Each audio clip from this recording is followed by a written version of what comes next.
அதுக்கு நான் சொன்னேன், ரோட்டில் ஒருத்தர் கிராஸ் பண்ணி போகும்போது கால் ஊனமாக நடந்து போவார்.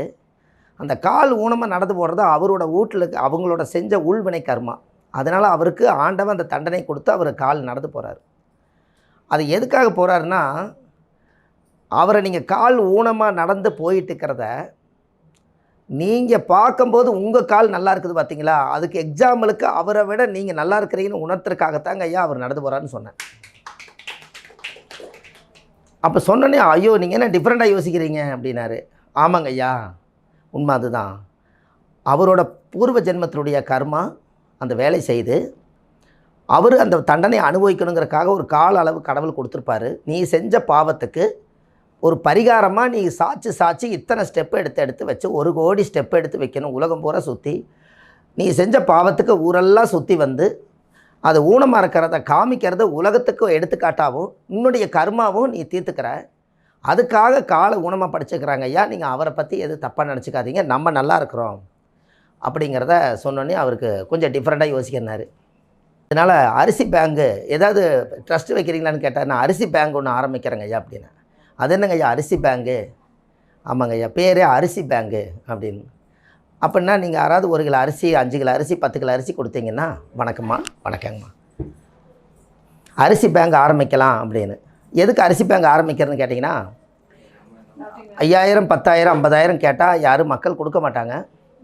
ஒரு 5 கிலோ அரிசி கொடுங்கன்னா யார் வேணாலும் இப்போ கூகுள் பே இருக்குது, ஒரு 5 கிலோ அரிசி கொடுப்பாங்க. இல்லாட்டி 5 கிலோ அரிசியை 500 வரும், இல்லாட்டி ஒரு 50 ரூபா 70 ரூபா ஒரு அரிசி ஒரு 350 ரூபா அக்கௌண்ட்டில் கட்டி விட்டாங்கன்னா, யாரெல்லாம் ஒரு அரிசி பேங்குக்குள்ளே வந்து ஒரு லிஸ்ட்டு கொடுத்தீங்கன்னா, எனக்கு ஒரு 5 கிலோ அரிசி இந்த வாரம் தேவைப்படுதுங்க அப்படின்னாங்கன்னா, அந்த அரிசி பேங்குன்னு வச்சோம்னா நீங்கள் ஒரு 5 கிலோ அரிசிக்கு 350 ரூபா கொடுத்தீங்கன்னா நேராக அது அரிசி மண்டிக்கு போகும்.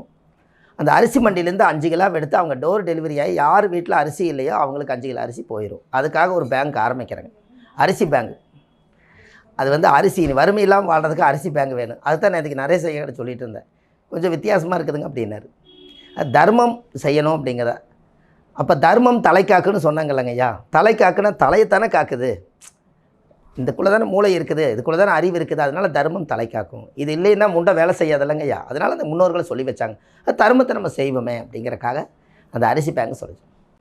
ஆதி காலத்தில் முன்னோர்கள் வந்து கருவிகள் எல்லாம் இல்லாத காலகட்டங்களில் அந்த ஒரு நல்ல ஆத்துமாத்தமாக சில பரிகாரங்கள்லாம் முன்னோர்கள் செஞ்சு எல்லோரும் பலன் அடைஞ்சிருக்காங்க.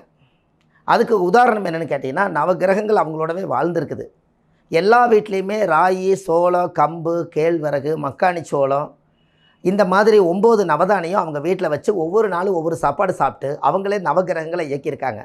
அப்போ உண்மையாலுமே நவகிரகங்கள் அவங்க வீட்டில் வாழ்ந்துருக்கா இல்லையா சொல்லுங்கள். அப்போ ஆதிகால பரிகாரம்னா ஆதி காலத்தில் அவங்ககிட்ட எல்லாமே இருந்திருக்குது. அப்போது இரும்பு மட்டும் எங்கேங்க வந்துச்சு அப்படின்னு கேட்டால், இப்போ இரும்பை சாப்பிட முடியாது. அப்போ அந்த காலத்தில் தோசை சுட்டு சாப்பிட்டாங்க. அப்போ கல் மழுங்கி போச்சுன்னா இரும்பு சுத்தியில் எடுத்து வச்சு கல் கொத்துவாங்க. அப்போ அங்கே இரும்பு படுது இல்லைங்களா, அந்த இரும்பு பட்டு அதிலிருந்து வரக்கூடிய மாவாட்டி இரும்பு சத்தோடு அவங்க சாப்பிட்ருக்குறாங்க. அப்போ இரும்பும் அதுக்குள்ளே வந்துருச்சா இல்லைங்களா. அப்போ ஆதிகால பரிகாரம்னு நம்ம ஒரு வேலை செய்யலாம் அப்படின்னு.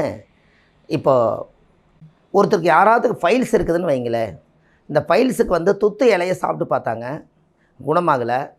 டாக்டர்கிட்ட போய் அந்த மூளை ஆப்ரேஷன் பண்ணாங்க, அப்போவும் வலி வருதுங்கிறாங்க.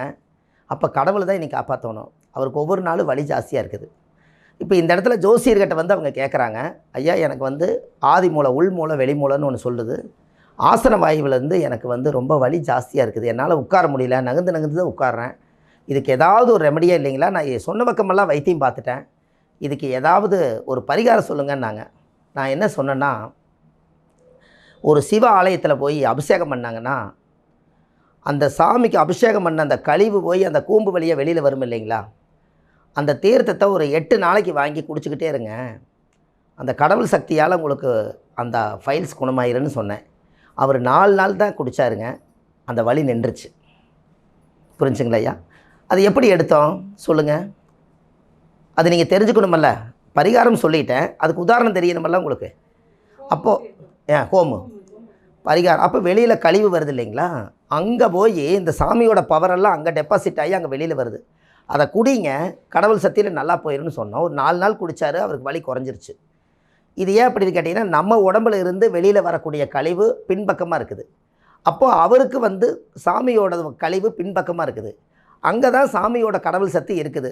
இதை கொண்டு வந்து இவங்களோட உடம்புல இணைக்கிறோம். அதனால ஃபைல்ஸ் குணமாயிருச்சு. எப்படின்னு பாருங்கள் ஐயா. இப்போ யாரெல்லாம் முன்னோர்களுக்கு திதி கொடுக்குறீங்களோ, அந்த திதி கொடுக்கறதுல நிறைய விசேஷம் இருக்குதுங்க ஐயா.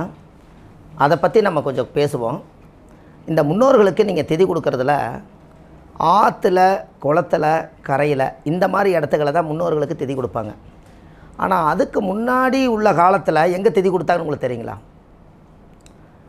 ஆறு, குளம், ஏரி அல்லது வீட்டு கரையோரம் இந்த மாதிரி வாய்க்கால் ஓரத்துக்களில் நதி இருக்கிற இடத்துல தான் அவங்க வந்து முன்னோர்களுக்கு திதி கொடுத்தாங்க.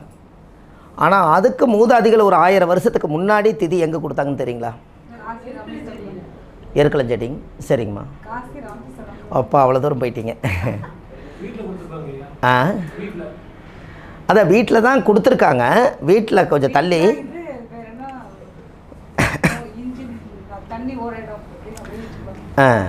தண்ணி போகிற இடம் கொடுத்துருக்காங்க. உண்மையான திதி எங்கே கொடுக்கணும் தெரியுங்களா ஐயா? யாருக்கு வருத்தப்படுற மாதிரி எதுவும் சொல்ல மாட்டேன். அந்த உண்மையான திதி எங்கே கொடுக்கணும்னு கேட்டிங்கன்னா, ஆலமரத்துடைய வேரை பறித்து அந்த வேறு மேலே கொண்டு போய் திதி கொடுத்தீங்கன்னா 21 தலைமுறை சாபம் உங்களை விட்டு போயிடும். அது ஏங்க ஐயா ஆலமரத்தை கொண்டு போய் நீங்கள் சூஸ் பண்ணுறீங்க? ஆலமரம் என்ன நட்சத்திரம்? ஆலமரம் மக நட்சத்திரத்தை குறிக்குமா? மக நட்சத்திரத்து நேர ஆலமரம் வரும். கரெக்டுங்களா? அப்போது காலச்சக்கரத்துக்கு அது எத்தனாம் பாவங்க? அது மக நட்சத்திர வீடு. Very good. 5ஆம் பாவங்கிறது யாருங்க? முன்னோர்கள், பாரம்பரியம், பூர்வீகம், பாட்டை, இவங்களோட கணக்கெல்லாம் எங்கே வருதுங்க? 5ஆம் பாவம் வருது. அப்போ அந்த 5ஆம் பாவத்தில் என்னென்ன நட்சத்திரம் இருக்குதுங்க? மக நட்சத்திரம் இருக்குது. இப்போ நீங்கள் ஒரு வம்சத்தை உருவாக்குறதுக்கு திருமண பொருத்தம் பார்க்குறீங்க இல்லையா? அந்த திருமண பொருத்தம் நீங்கள் பார்க்குற இடத்துல அந்த யோனி பொருத்தம் மட்டும் எத்தனாம் பாவம் வருதுங்க? தினம், கணம், மகேந்திரம், ஸ்ரீதீர்க்கம், அப்புறம் 5ஆம் பாவம் தான் அது யோனி வரும். அதை ஏன் ஆர்டரை 10 பொருத்தத்துக்கு ஆர்டரை வைக்கிற இடத்துல அந்த 5ஆம் பாவத்தில் மட்டும் ஏன் யோனியாக வச்சாங்க அப்படின்னா, அந்த 5ஆம் பாவம் என்பது புத்திரஸ்தானத்தை குறிக்குது.